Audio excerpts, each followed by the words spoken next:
Greetings, wambuimadeit here, Wambui made it. In this video, I'm going to demonstrate how to loom knit a coaster and or a mug rug. In my last video, I demonstrated how to loom knit a placemat. If you watched that video and you've been loom knitting placemats, guess what? You don't even have to watch this video because it's the exact same thing, just on a smaller scale. So what I'm going to do is I'm going to put the specifications underneath this video. Things like how many pegs to cast on and how many rows you need to loom knit in order to get your coaster and or mug rug. I wanted to keep the placemat video and the coaster videos separated because I knew there were some people who just mainly wanted to focus on placemats and others mainly wanted to just focus on the coasters and or mug rugs. I do have this video broken up into chapters so that if I'm going too slow, if I'm repeating myself too much, or you're just saying to yourself, oh, I got this already, then please look in the description box, jump to where you want to be and go right to it. But don't forget, at the end, I am going to be demonstrating how to block your coaster and or mug rug. With all that said, let's just get to it. I am going to demonstrate how to loom knit a 4-inch by 4-inch square coaster. I'm going to give you the information that you need in case you want to use a number 4 weight yarn or a number 5 weight yarn or a number 6 or chunky weight yarn.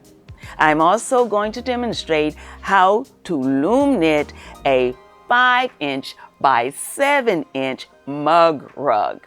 Now this mug rug is already attached to a blocking board. At the end of this video, I am going to demonstrate how to block our coasters and mug rugs so that the lines are straight and clean. We get the desired shape we were going for and everything looks perfect. All of the measurements and the information for these projects are based on using a 5/8 inch gauge loom. By gauge, I mean the distance between each peg, and it is usually measured by measuring from the center of one peg to the center of the next peg. That is how you get your gauge. I chose the 5/8 inch gauge loom because, in my opinion, it is a loom that is very easily found, and I believe most of us will have a 5/8 inch gauge loom. I got this one in a package of 3 or 4 looms that I got at Michael's, and all of the looms in the package were 5/8 inch gauge looms. When I demonstrate today, what I'm going to be using is a number 5 weight yarn, but I'm going to show you all of the specific yarns that I used for each of these sample coasters.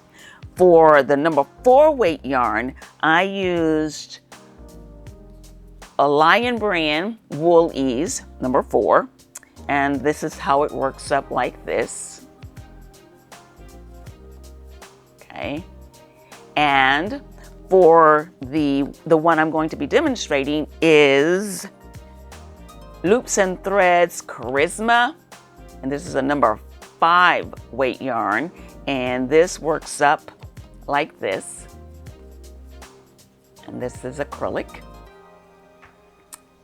And for the chunky, I used Yarnspirations Caron Sprinkle Cakes. This is a number 6 chunky yarn, and this is how it works up like this. Okay, all right, and then the mug rug that I have here on the board is the same, the Charisma yarn, which is the number 5 here, right there. Okay, now let me tell you, if you're a beginner and you're looking at all these things right here and you're thinking, I don't know, maybe you're looking at the crochet hook and you're going, why is there a crochet hook? I thought we were going to be loom knitting. Well, I'm going to be doing a chain stitch cast on. And I use a crochet hook when I do the chain stitch cast on. Now I'm going to walk you through it and you can decide whether or not it's something you want to do. Because once you do the cast on, there are really only 2 stitches involved in this project. And they are the Loom Knit Purl stitch and the Loom Knit flat stitch. So, but if you find that after you see me do the chain stitch cast on, if it's something you're not ready to do, you can use the Loom Knit E-wrap stitch. Or if it's something that you find is difficult for whatever reason for you to do, the E-wrap cast on will work just as well. But once we have the cast on done, we're only talking about 2 stitches until we do the cast off. And so these are the things that we'll need. Of course, the yarn and the loom. Like I said, this is going to be used to do the chain stitch cast on. Then of course our pick. I have a darning needle that we will use at the end to hide any loose threads. And because we want our coaster to be a specific size, we're either going to count rows or we're going to measure as we go along, because what we're going to be doing is we want to make sure that our coasters are 4x4, and we want to make sure that our mug rugs are 5x7. And of course we'll need some scissors to cut the yarn at the end. As I said earlier, I'm going to be demonstrating with a number 5 yarn. And I am going to go ahead and put all of this information below this video in the description box. But just in case you want to work along with me now and you have a different size yarn than I do, if you have a number 4 yarn, then you're going to cast on 12 pegs and you're going to count 44 rows. If you're using the 5 that I'm going to be demonstrating with, you're going to cast on 10 pegs and you're going to go make it 34 rows long. And if you are using the number 6 or chunky yarn, you're going to cast 9 pegs on and you're going to count for 30 rows. And again, if the counting is not always easy for you, you can always use your measuring tool and just keep a track of where you are according to your measuring tool. Okay, because what we're going for is 4 inches by 4 inches square. Okay, and so now I'm going to do the chain stitch cast on. I have found that no matter what cast on I'm doing, one of the things that I like to do is count ahead. For instance, I'm going to be using a number 5 weight yarn, so I'm going to cast on 10 pegs. So what I would do is I'm going to count from my first peg, which is here, and I'm going to count to 10 pegs. 1, 2, 3, 4, 5, 6, 7, 8, 9, 10. This is the 10th peg. So I'm going to mark it with this little tie that I have right here.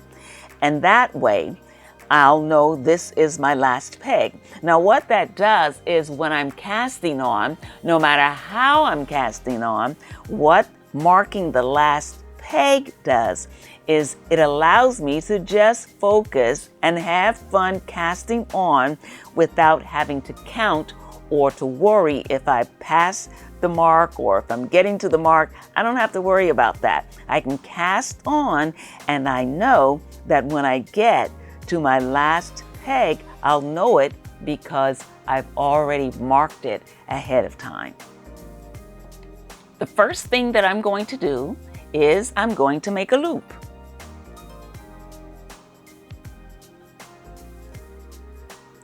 Once I have a loop, I'm going to make sure that the working yarn or the yarn that is attached to my ball of yarn is outside of the loom and in front of my loom, and I'm going to make sure that the tail yarn is inside. I'm going to take the loop and I'm going to put it on what I have designated as my first peg, and I'm going to make sure that the working yarn is going out in front. I'm going to take my crochet hook and I'm going to put my crochet hook in the loop that is already on the peg. So in that one loop, I have my peg and my crochet hook. Now just for until I get my first chain stitch made, I'm going to take the tail yarn and put it, kind of hold it in front, just to add a little tension. Now what I'm going to do is I'm going to take the working yarn with my hook out here. I'm going to take my working yarn and I'm going to catch the yarn on the hook and pull it back through this loop that's here, and I have created a new loop.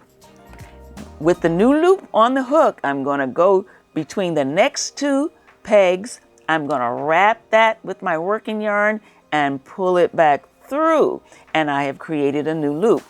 And I'm going to go between the next two pegs, and I am going to pull that back through, and I'm just going to keep doing that, going through the next, creating a new loop as I pull that loop back in and go back between and pull and take my crochet hook and go between the next two and pull that loop back in and create a new loop.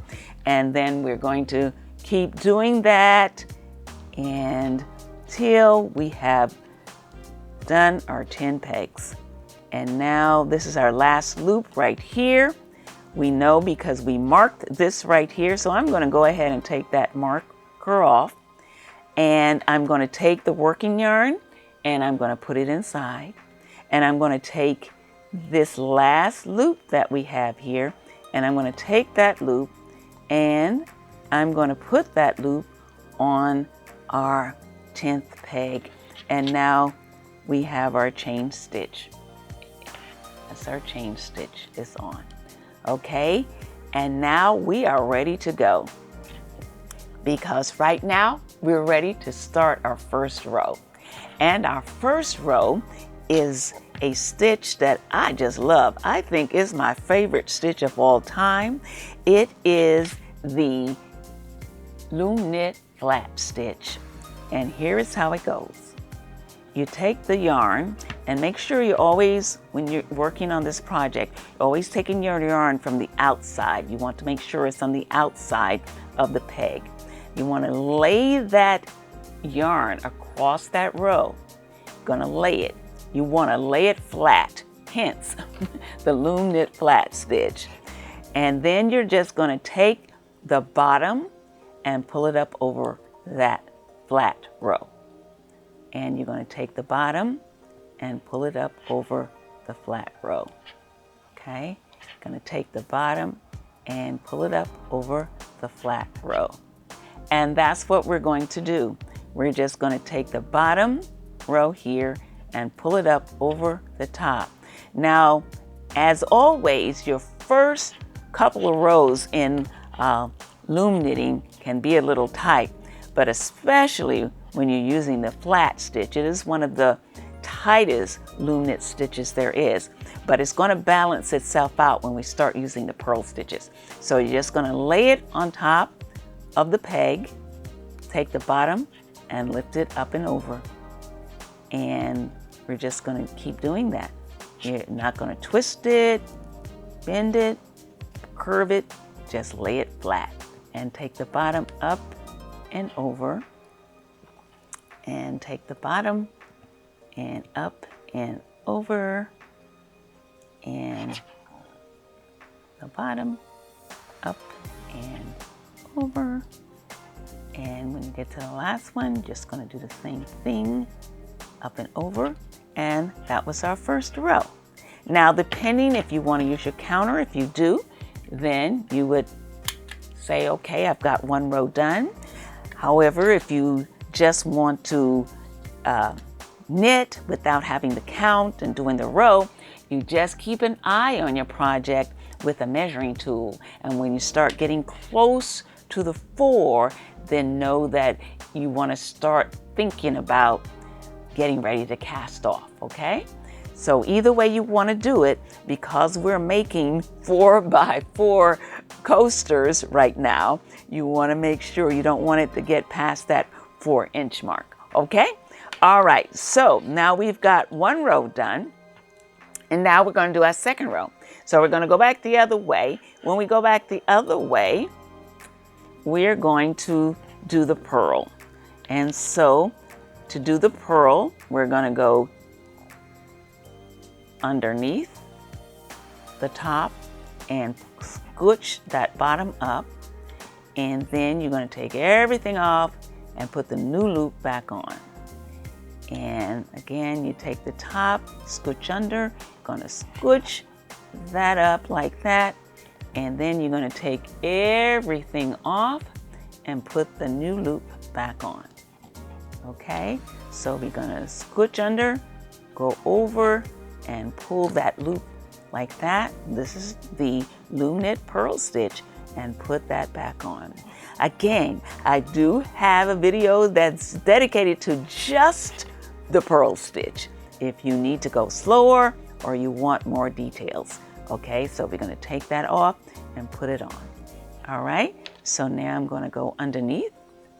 I'm going to go over and scooch it up, and then take everything off and put the new loop back on. Okay, so we are purling. You go underneath and you're going to scooch that up, and you're going to take everything off and put the new loop back on.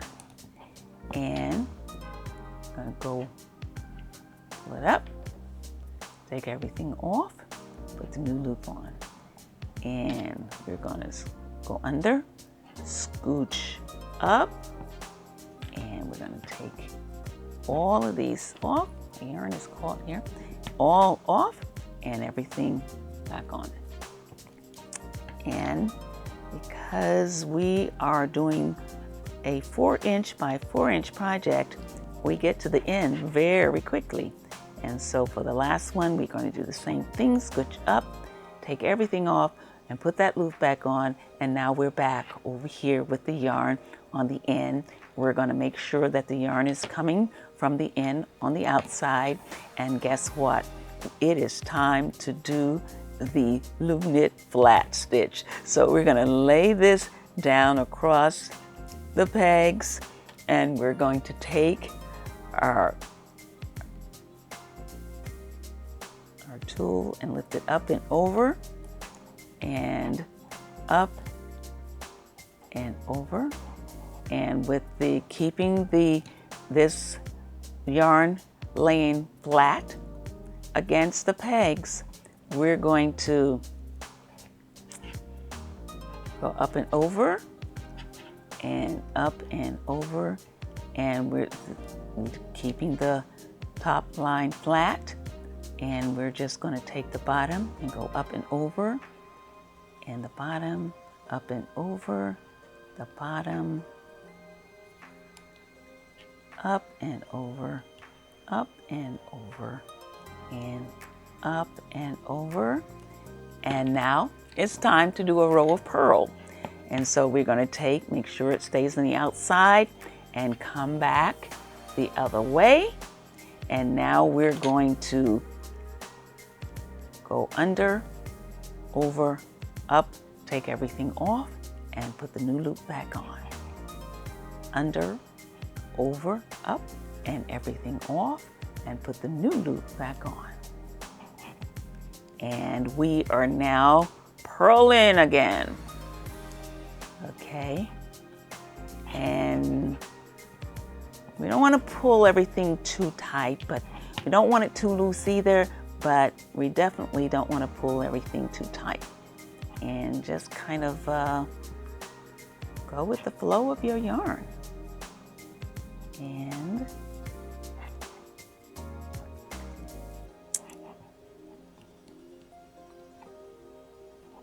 yeah. And this is it. This is what we're going to do. We are loom knitting our coaster. Okay, take all of that off and put it back on. And my yarn keeps getting stuck. All right, and so now we're gonna go underneath, scooch this up. We got a brand new loop. We're gonna take everything off and put that brand new loop back on that peg. And now we're ready to go back the other way, doing my favorite stitch in the world, the Loom Knit flat stitch. And so we're just gonna lay everything across the top like that. And then you're gonna take the pick and pull the bottom up over the top, and the bottom over the top, and the bottom over the top. And we are doing our Loom Knit flat stitch. And we're going to do this until we get ourselves to about 4 inches. And so that's what we're going to do. We've started our coaster already. All right, so I'm gonna loom knit a few more inches and I'll come back and then we'll just keep going from there. Okay, so I'm gonna keep loom knitting and I'll be back when I have maybe 2 inches and then we'll go from there, okay? So right now we're just gonna purl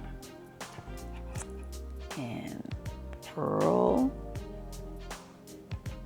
and purl.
We have completed our last stitch. We have 4 inches. We are ready to cast off. There's one more step that I like to do before I do the chain stitch cast off. I have found when I skip this step, oftentimes the cast off row is very tight and many times it doesn't match the cast on row. It kind of pulls the top in because it's so tight and it's not very even.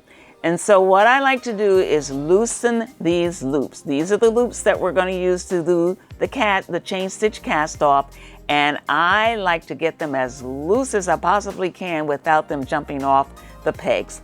And the way I do that is I start by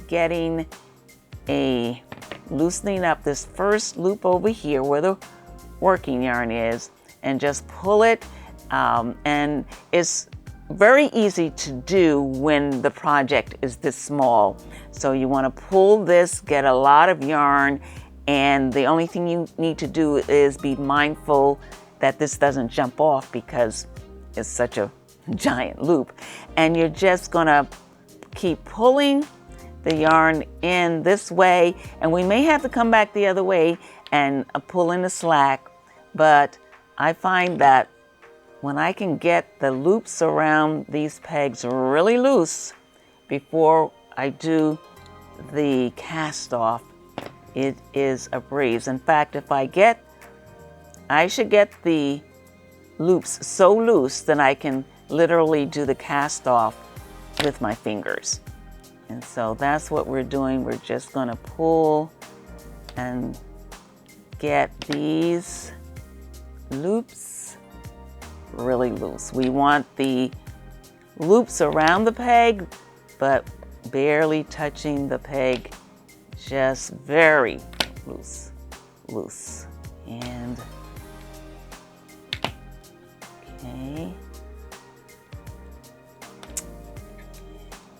All right. Okay, we're going to start pulling up the slack now, but I don't know if you can see how loose that is. The loops are there, but they're barely touching. Very loose loops. And we're going to pull up the slack a little bit, going back this way. And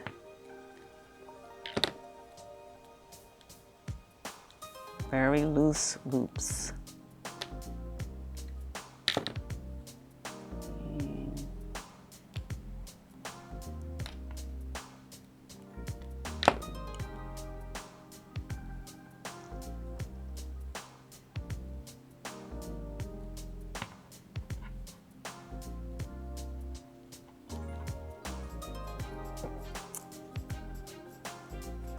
Okay, so I don't know if you can see that. These loops are just really loose loops.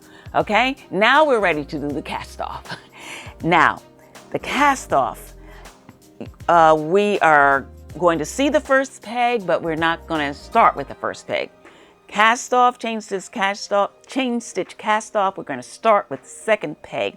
And what we're going to do is we're going to take this loop that's on the second peg, and we're going to take it off and put it on the first. And see what I mean? It's so loose you could do it with your fingers. And then we want to take the peg, the loop on the bottom, and we're going to lift it up and over and off. Now this peg is empty, so we're going to move this in. We're just going to keep moving everything in. Going to take this loop off and put it over there. And now we have a new first loop and a new second loop. So we're just going to go into the second loop, and we're going to put it on top of the first loop, and we're going to take the bottom loop and lift it up and over. Now we have no loop over here, so we're going to take this loop and pull it in, and now we have a new first loop. And that is the way we're going to continue. Going to go into what is now our second loop, put it on top of the first peg, take the bottom, pull it up, over and off. Going to move this one in now. Okay. And we're going to take this second one, put it on the new first one. We're going to take the bottom loop, pull it up and over and off. Now we have an empty peg, so we're going to take this loop and move it in. And now we're just going to go in again. This now is the second peg. Put it on top of the first peg. Go to the bottom, lift it up, over and off. And now we're going to move this in. Okay, second peg. We're going to take it and put it on what is now the first. All right, we're going to take the bottom up and over and off. And we're going to close ranks. Put that one over there. And now we're going to take this one and put it on what is now the first one. Going to take the bottom, lift it up and over and off. We're going to take this loop and close it in, Now that's the first peg. And now we're going to go to the second peg, lift it up, put it on the first. We're going to go to the bottom and lift this one up, over and off. We're going to move this one to close it in. And now we're going to take this loop, which is our second and last, and we're going to put it on top of that first one. And we're going to take the bottom and pull it up, over and off. And now we have this one loop left. We're going to pull it out. And now our coaster is finished. We're going to cut this loop.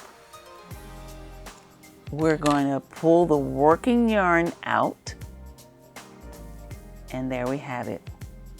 Okay, so this is our coaster.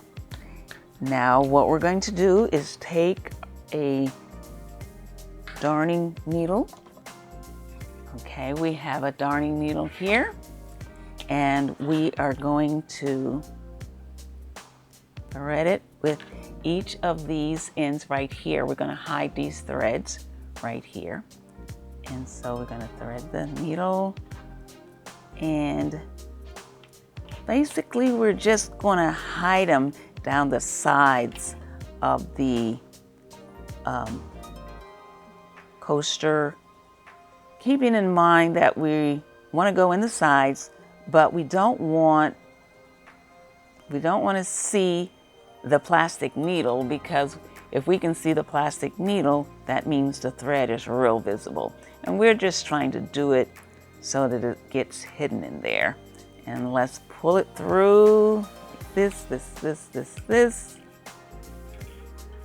Okay, now we're going to hold it a little bit so that when we cut it, we're going to pull it tighter so that when it'll jump back in there and we don't see it. Okay, so now we're going to do the same thing for this one over here. And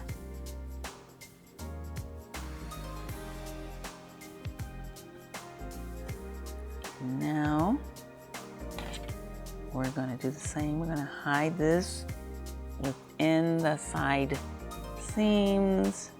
We don't want the needle to show on this side or the other side, but we're going to pull it, and then we're going to pull this a little tight, because when we cut it, we want it to jump back in there, and that's just what it did. So here is our first coaster.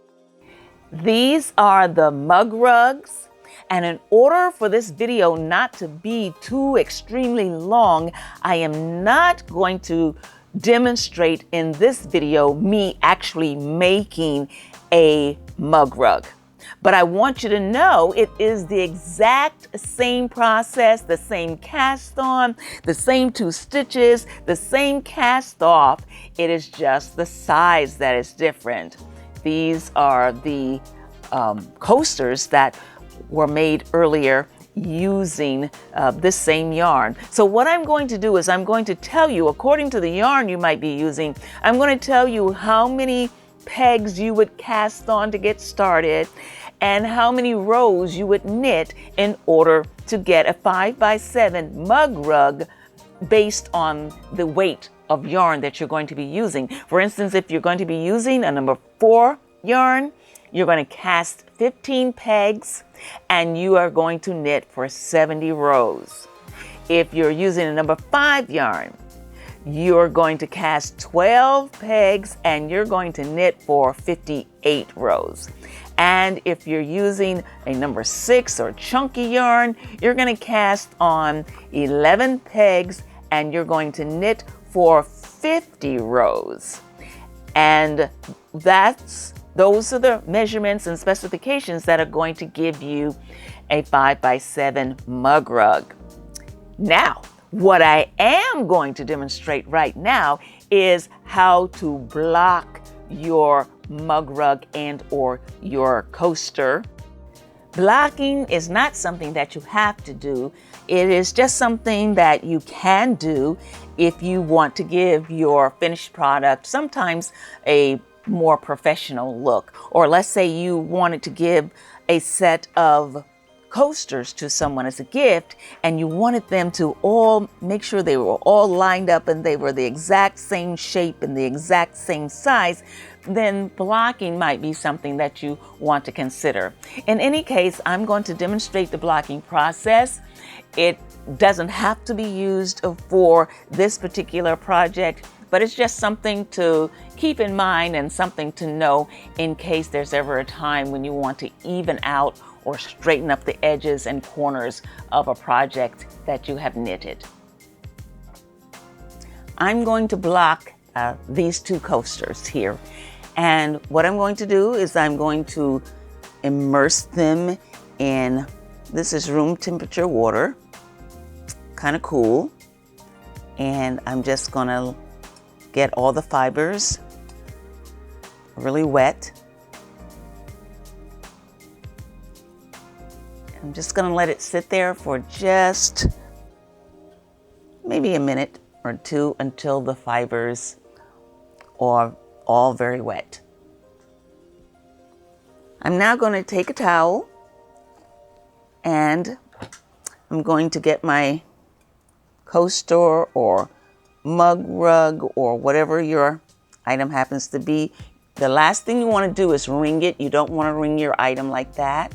You just want to, after it's been soaking for just a little while in cool water or room temperature water, you're just gonna pick it up and you don't want to stretch any of the fibers. So you're gonna get the water out by just making a little ball and pressing the water. You're gonna put the item on your towel. And the same, you don't want to do anything that would stretch any fibers. So we're just gonna take them. Okay, and now I'm going to put the other coaster right there. I'm going to take the towel and kind of get some of the water, just roll it very gently, again, not pulling on your product. I'm going to get rid of the water. Okay, so we're just going to get excess water out of our project. And then, again, not pulling on it, we want to treat it really gently. Now that the fibers are wet, we can pretty much mold them and shape them how we want them to be. Okay, so we want both of our coasters to be a 4x4. And I'm going to take these pins. This is a blocking board. I got this at actually, they were very inexpensive. I got them at Michael's. Very inexpensive, well under $10 if I recall correctly. You can, if you don't have a blocking board, you can use a towel on some mats or a towel on a table or your ironing board. Whatever you're using when you put them on the board or you put them on your ironing board or on a table with a mat, the only thing is you need to have it in a place where you don't have to move it right away, because the idea is that you don't want to move your project once you've blocked it until it's completely dry. Okay, so these, I like the boards because they have the lines that help you to line it up better. So we want to make sure these are 4x4. I'm going to put this one over here for now. We want a 4x4, and let's see right here. So you can see the 4 inches. We're going to take a little pin. We're going to go right in that corner, right there. And when we put the pins in, we don't want to put them just straight up like that. And the reason for that is because we're going to come back with an iron in a little while, and we want to be able to lay the iron down. And if the pins are straight up, that becomes more difficult. So we want to pin them so that the pins kind of lay down. We want to line everything up with, this is our chance to line everything up.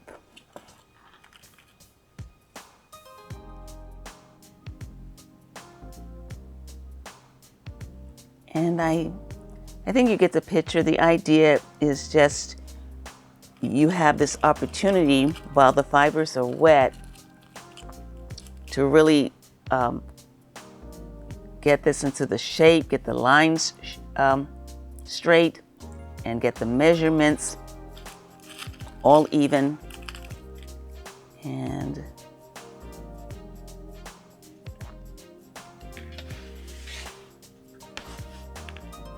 And you would just keep pinning until you feel like you've squared it up and you have. And so here's pretty much what we're going for, something that's absolutely square. We would do the same with the other coaster. And once you have your coasters pretty much squared up the way you want them to be, okay, so you also can use this time if there are lines that you need to straighten up and you want things to just be straighter, evener. Now is the time. And so now we have that pretty much into the shape that we want it to be.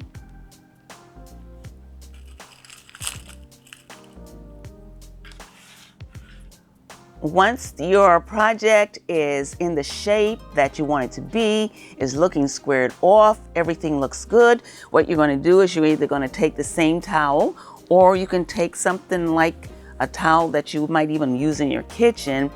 Just use something that has been washed because you don't want to take a chance on any of the colors from the towel bleeding through back on your project. So I'm going to take this towel. This is a 100% cotton tea towel here, and I'm going to take a very hot, high iron, and I'm going to just press it on, and you can probably hear the steam.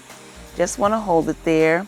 You don't want to go like this. You just want to press it on the project so that that steam can get through the fibers, and that's what's going to help keep everything squared up.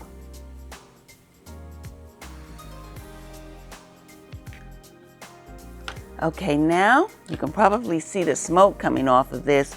So what you want to do is you want to let this stay just like it is until it is completely dry.